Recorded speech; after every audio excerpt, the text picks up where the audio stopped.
Danny, Hmm? give me a number. 1, 2, or 3. 2. You have selected Hetalia theory.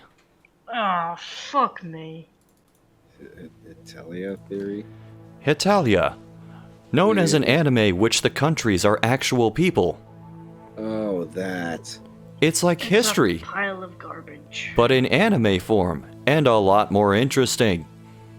But, what if all of the sweet innocent stuff you see in Hetalia is just one twisted dream? All the characters, they are actually real, but have the human name that they were given.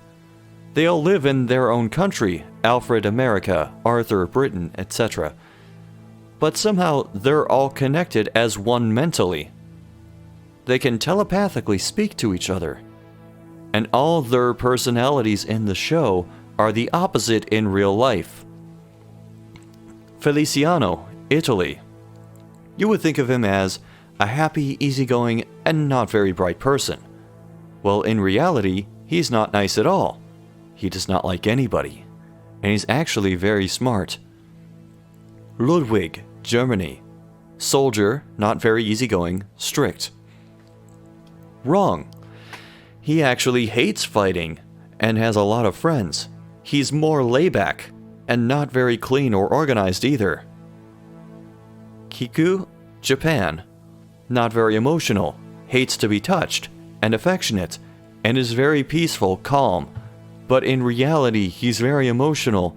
He is pervert, and is very distraught and worked up. This just sounds like a dating game. As well as the allies, they also have different personalities.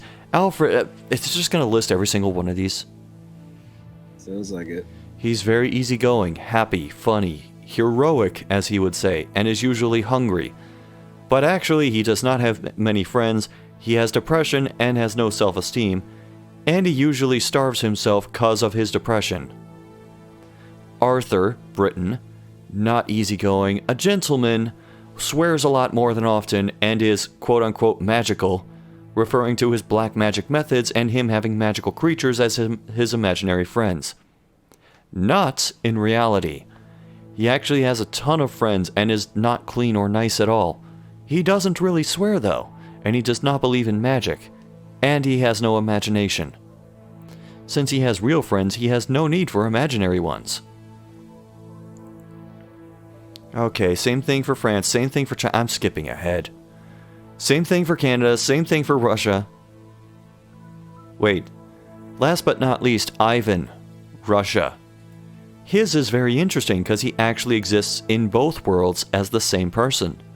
Because of his split personality in the anime, he is the exact same in reality.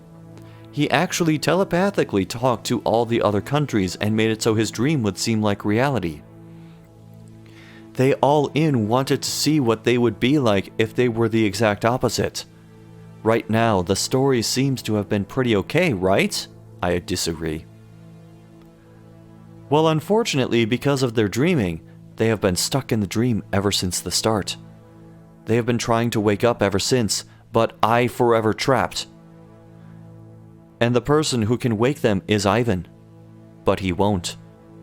That's also why he's the same in both worlds. He controls what's next, what will happen. He controls their future. He decides whether someone dies or lives, and even how they act and what they do in the show. Everyone but Ivan has lost the ability to control, dream, everything. The only thing left is their forever sleeping body. Even their souls are captives of Ivan, and he'll let them go when his dream is finally over.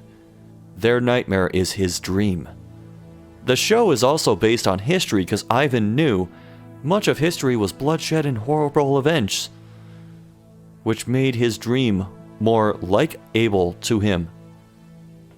The only reason it's showed in a comedy sort of way is because for a little while, Matthew had control of the dream, and he wanted it to be a happy showing of history. But Ivan could not change it after it was done. Everyone's character is a figment of imagination, what they wanted to be for a limited time, is now a permanent reality they'll never escape from. One big happy family of dreams. One big nightmare concealed by the history and a dream. Credit to the creator of Hetalia. Oh, the creator of Hetalia wrote the Hetalia theory? I can't say I've seen that before. That was just someone's anime bullshit thesis that they just spewed on there. I think calling it a thesis is giving it a little too much credit. Well, I don't know what else to call something where it was like, oh, I want to be intellectual piece about an anime.